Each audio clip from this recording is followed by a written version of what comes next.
Comedy, highest form of art.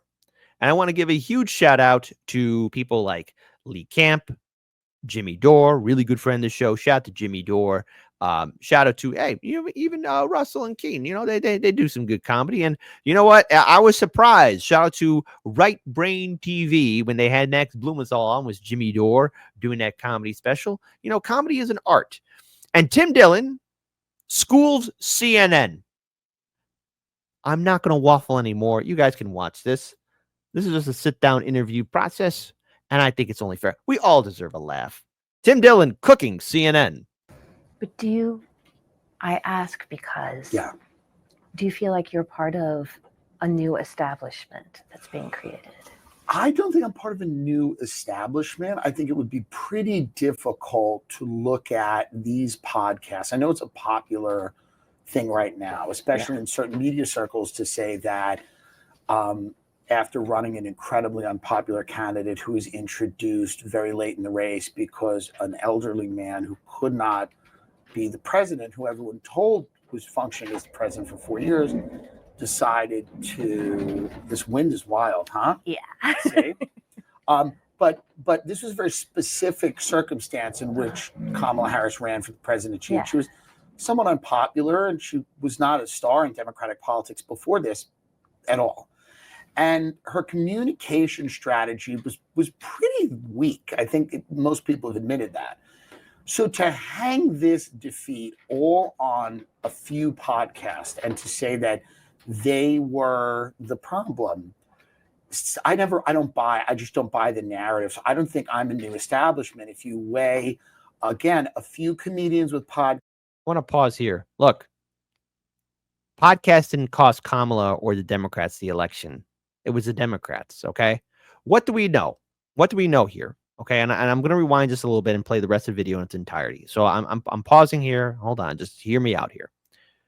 What caused the Democrats' failure? First of all, Joe Biden and their arrogance and corporate media by thinking that Joe Biden was their cat's meow and answer to Bernie Sanders, okay? Bernie Sanders, being the nutless wonder that he was, bent over backwards to appease his good friend Joe.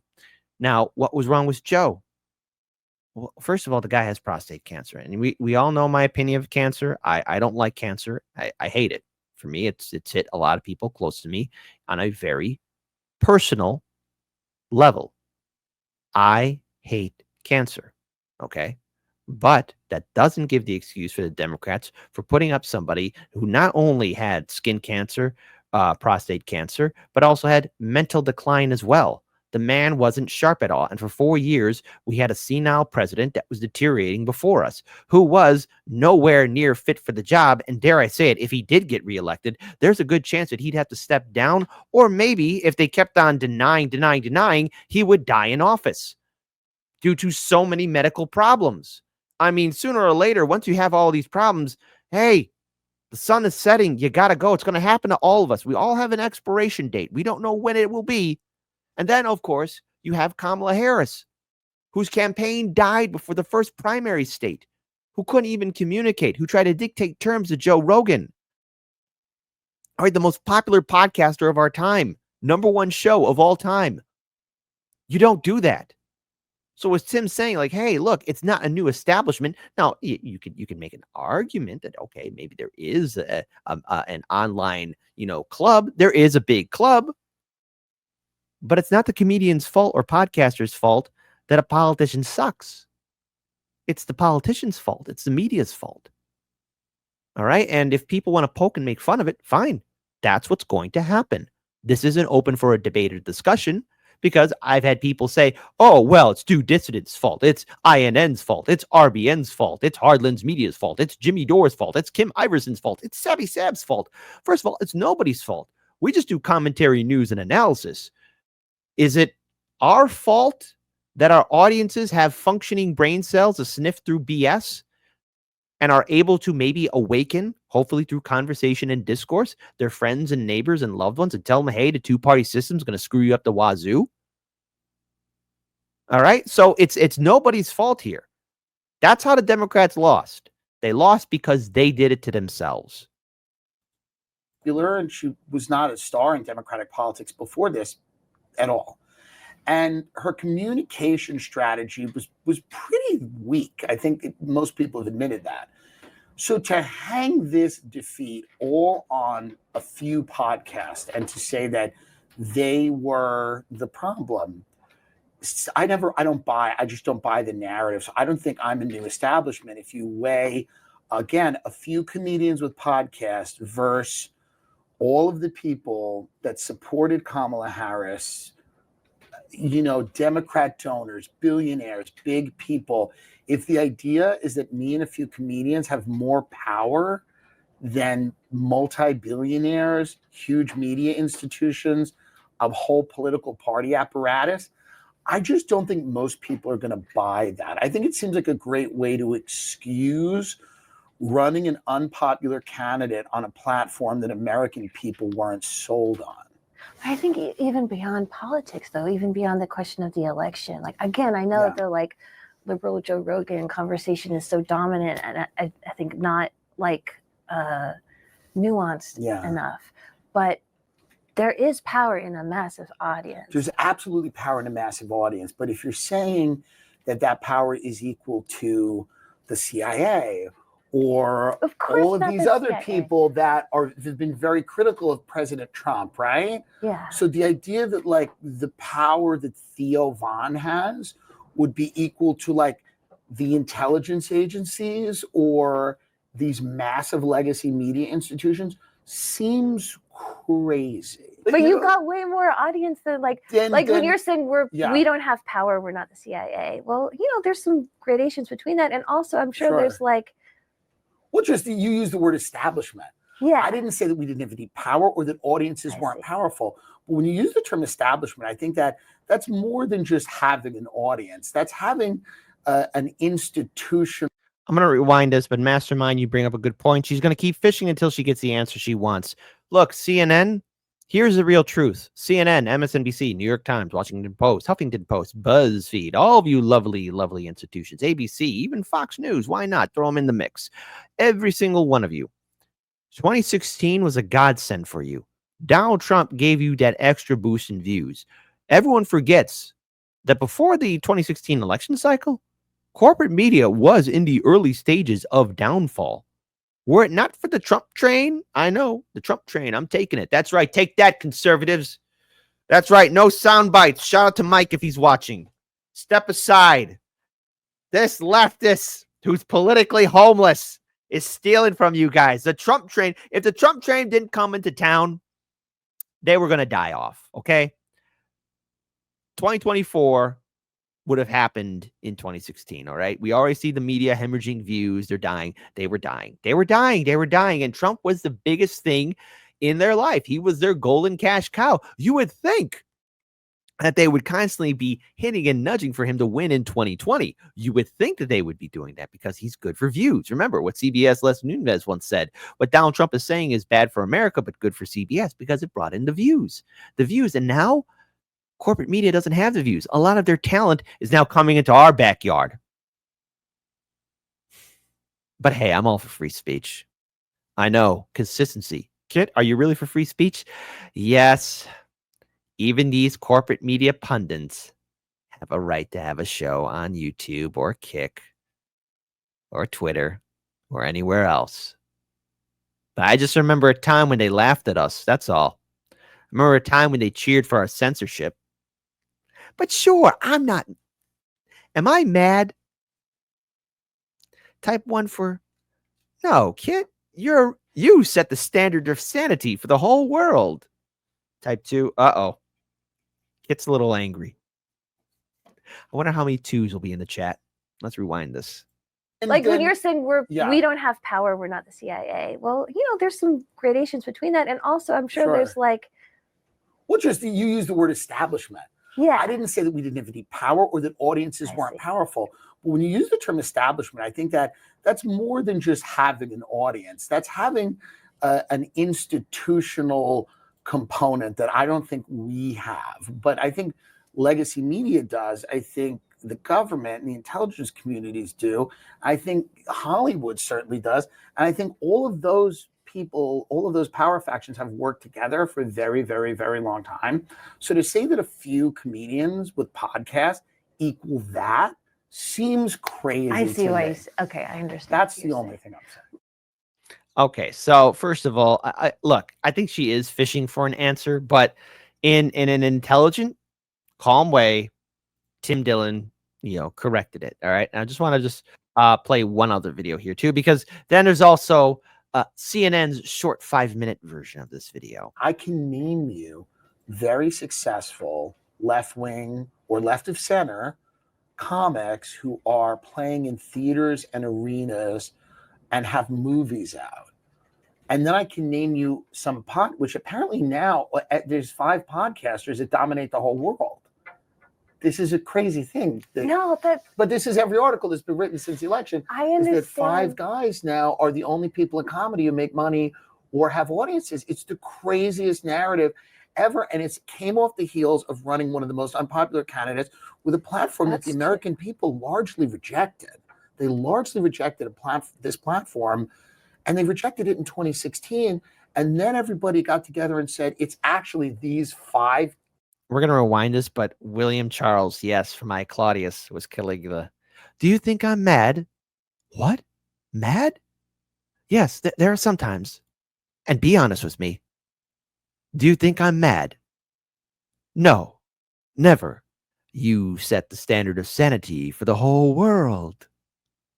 The fact that you got that, William Charles, let all the poison in the mud hatch out. Have movies out. And then I can name you some which apparently now there's 5 podcasters that dominate the whole world. This is a crazy thing. But this is every article that's been written since the election. I understand. Is that 5 guys now are the only people in comedy who make money or have audiences. It's the craziest narrative ever. And it came off the heels of running one of the most unpopular candidates with a platform that the American people largely rejected. They largely rejected this platform.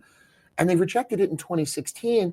And then everybody got together and said, it's actually these 5 guys who had podcasts. They're the most powerful people in the world.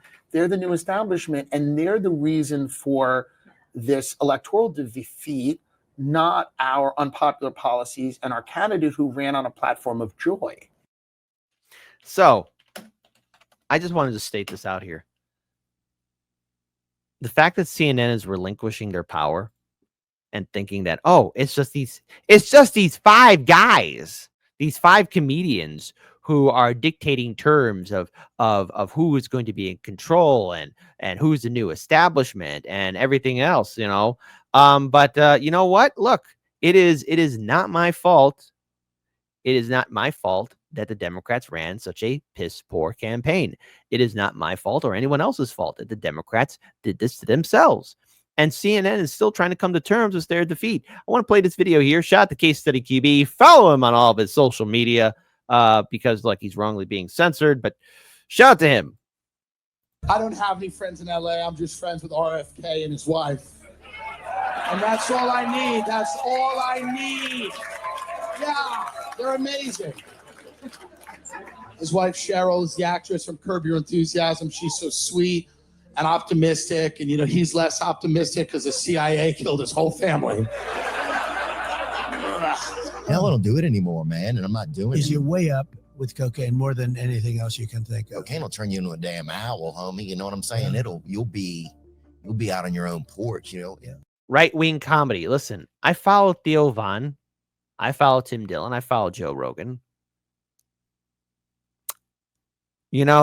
The fact that they're being smeared like that is right wing. Now, look, I get it. I even had this conversation. Has Joe Rogan changed? Yeah. No, he did. He has.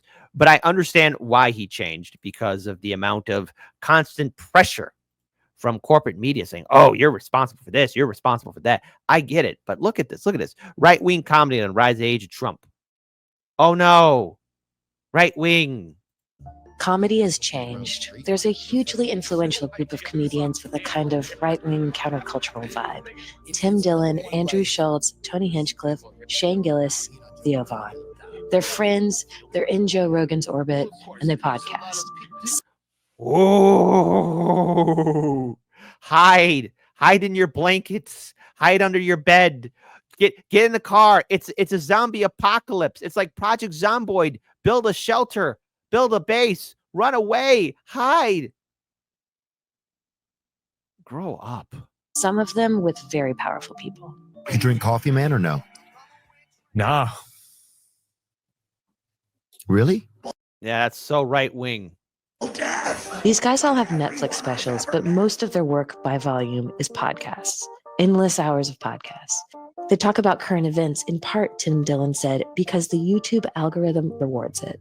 These tariffs are for the Oompa Loompas. There's a number of these rising star new media comedians who have decided to throw their hat in directly.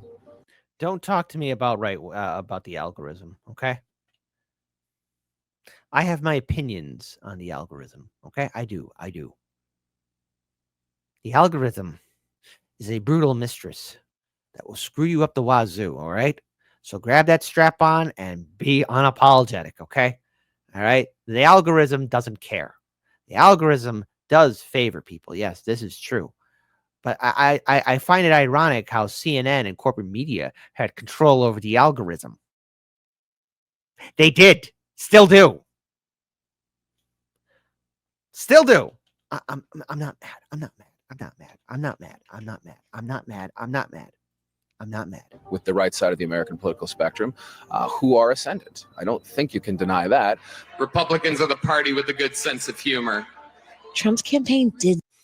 Debatable. Well, hold on. But real quick, look, before we continue on with CNN's like, oh no, how spooky and scary. Let's have a little bit of humor. Mishka, take it away. I cannot believe he broke up with you over text. That is so right-wing.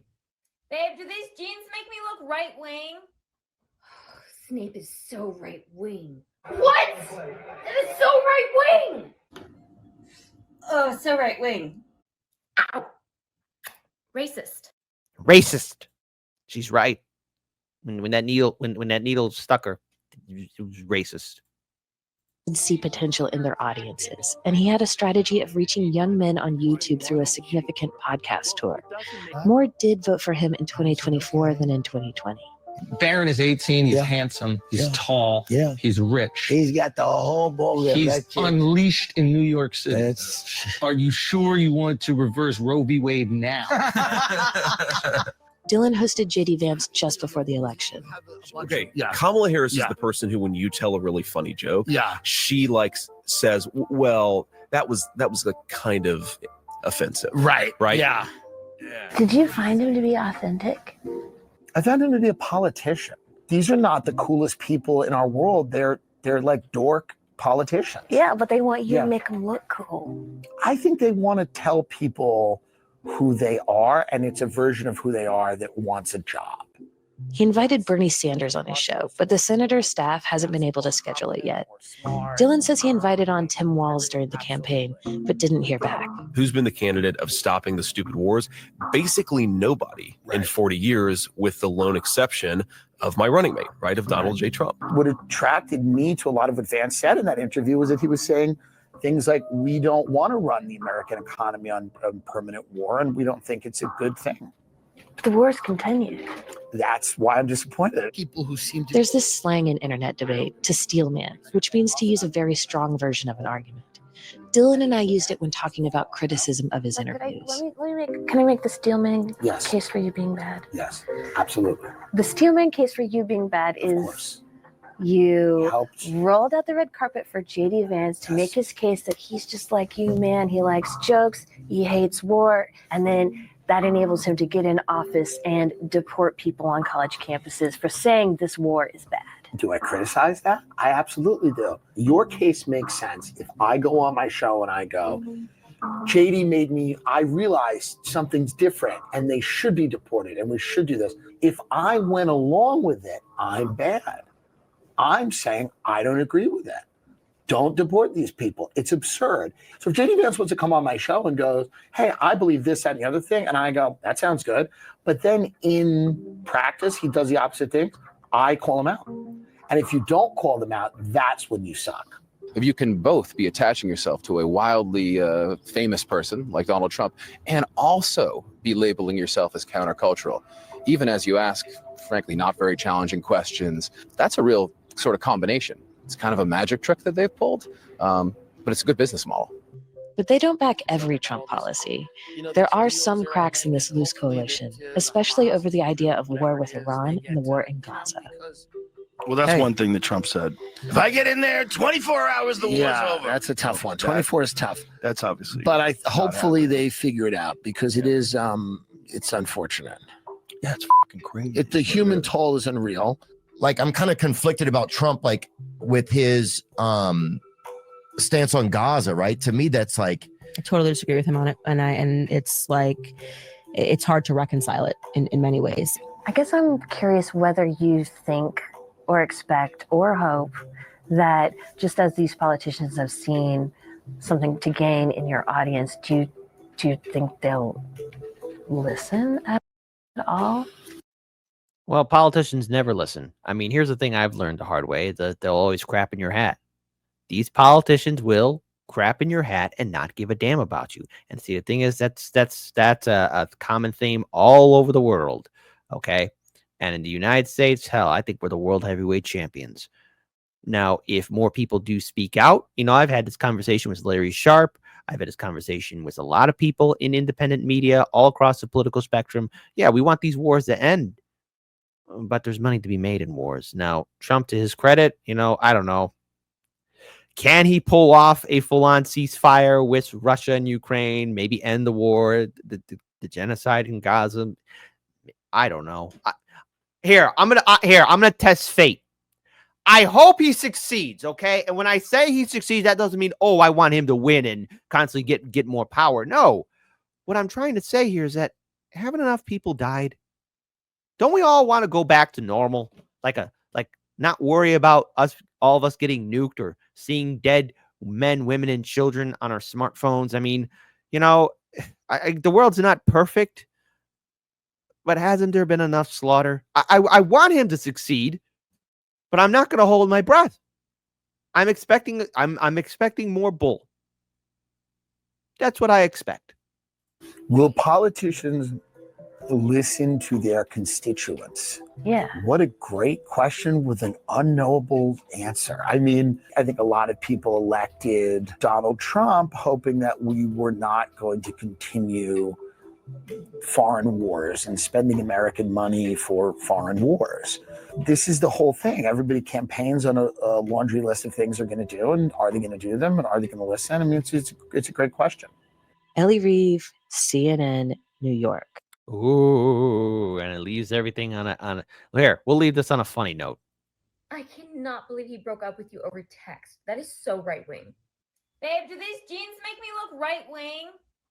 Yes. Snape is so right-wing. Yes. What? That is so right-wing. Yes. Oh, so right-wing. Yes. Ow. Racist. That's correct. What happened? That assault, that was very racist. First of all, shout out to Social Emotional Learning with Dr. Donnie. Says, I have a book too. That's not funny either. How the establishment left fails at both comedy and social justice. Social Emotional Learning. You're hitting the nail on the head. John Michael tipped $5. Wow, the media saying these podcasters don't ask the tough questions while asking softball questions for the last 4 years is hilarious. Absolutely. Look, when you look at the media and what they do, how they treat people, everything in between, it is abundantly clear to me and to you that the media is clearly not filled with serious people. All right, they are not filled with serious people wanting to ask serious questions because the media formed a shield wall around senile Joe Biden. So let's be real here. I want to be honest with people here. But then again, I'm not expecting much from the media. I'm not expecting much from the establishment. I'm not expecting much from them when they're going to be talking to these podcasters. Look, is having 1 million subscribers or 10 million subscribers and having a strong audience power? Absolutely. Is it going to shake an election?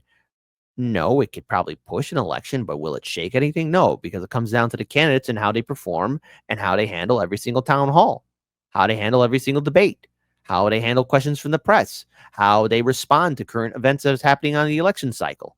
All right. And Trump was able to capitalize on a lot of things. Okay. First of all, the Democrats were absolutely confused and ran a piss poor primary. That's one thing to capitalize. The Republican primary was filled with clowns, and Donald Trump didn't even attend it. He was able to supersede and get more viewers than the Republican primary debates were able to get combined. Okay. That's what Trump was able to do. Then, of course, you do have the very nerve-wracking 2 assassination attempts that happened to Trump. And then, of course, you have Kamala Harris and her clown campaign. I mean, everything was working for Trump. I mean, it was all there. Was there a potential for the Democrats to win? Theoretically, there was a possibility. Theoretically. But even I saw the writing on the wall. It's like, okay, Trump might win this. And you know what? Yeah. But it's not a podcaster's fault. It's not a YouTube channel's fault. It's nobody's fault but the Democrats. And yet here, corporate media is wondering, oh, these comedians, these podcasters, they're the bad guys. Corporate media, I love you, but you are not serious people.